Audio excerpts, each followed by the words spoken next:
You're on the Flow Sports Fix as we go to a different ball sport right now. It's the round game, the beautiful game. We had him on the show earlier in the week, and we've got him back now. I've got to be nice to him, I've been told. Ellis Gelios, our world game guru. How are you today, mate? Always great to be with you, Clayton. The peak of my day.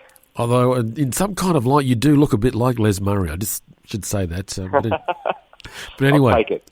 But we spoke about the EPL earlier in the week, but one thing I wanted to catch up with you about and to find out where things are going with the Champions League, the UEFA Champions League. We're getting into the round of 16, the second leg. The first leg's played out. So where are things looking, and when's it all going to be starting? Is it next week that the games start up for the second round, the second leg rather? Yeah, so it's been a kind of weird season concerning the Champions League. Just so many overlapping fixtures, obviously in the midst of games being played during the week as well, when we've seen so many Premier League and Spanish League and German League games all played on weeknights at the moment as well. So it's really just clogged the general European football calendar quite heavily this season. But nevertheless, the first round of the round of 16 did get underway about a week ago. Maurizio Pochettino, now obviously the Paris Saint-Germain coach, with a massive win over Barcelona, which certainly silenced any critics, which there are many of at that club, as we know. Obviously the standard to keep your job there is more than just winning the league and winning the French Cup, apparently. So big expectations on anyone managing Paris Saint-Germain. But then when we look to the next game, Liverpool, amidst their misery domestically, did get up over Leipzig with a handy 2-0 win. Unfortunately for the large contingent of Reds fans in Australia, they weren't able to back that up in the league following that fixture, which has really been a theme of the last couple of months for Liverpool. We had Juventus very surprisingly go down to Porto, which obviously it's very salvageable for them with the return fixture being played in Turin. But a result you would never expect. Dortmund got up over Sevilla, and Dahoud, who's an absolute machine, and he's had a lot of suitors coming in for him in the last couple of seasons. He'll go for a massive transfer fee eventually, I believe, probably at the end of this season. But he helped Dortmund get a very handy away win over Sevilla, who we know in Europe are absolutely no walk in the park whatsoever. Then we had a few other results that weren't overly surprising. Atletico Madrid unable to keep out a Chelsea side that's in form after Thomas Tuchel has come in and revived Chelsea. So Diego Simeone, who did really well last season in the Champions League, will be disappointed having to go back to Stamford Bridge now and overturn that result. Lazio devastated at home to Bayern Munich, but that's no surprise. Bayern flying this season, and Hansi Flick, the manager there, you just wonder, how on earth he's been able to mount such a good run as an inexperienced manager. It just shows you how unpredictable football can be. And then just to close out those games, we had Atalanta, who have scored a lot of goals domestically this season, going down at home to Madrid. They'll probably be disappointed about that result because Real have been nothing special this season. And so I believe that that was really a missed opportunity for them now having to go back to the Bernabeu.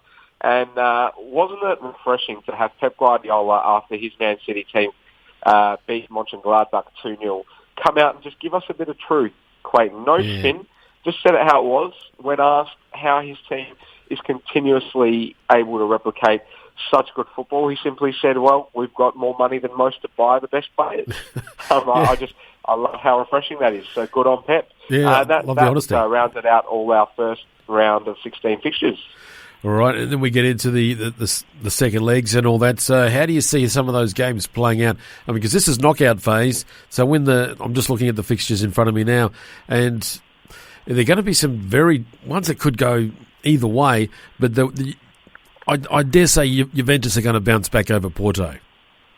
You would think so. They've got an unbelievable amount of depth, Juventus. Players like Federico Chiesa on the bench, who's being loaned down from Fiorentina, one of Fiorentina's best players, not even getting a run at Juve.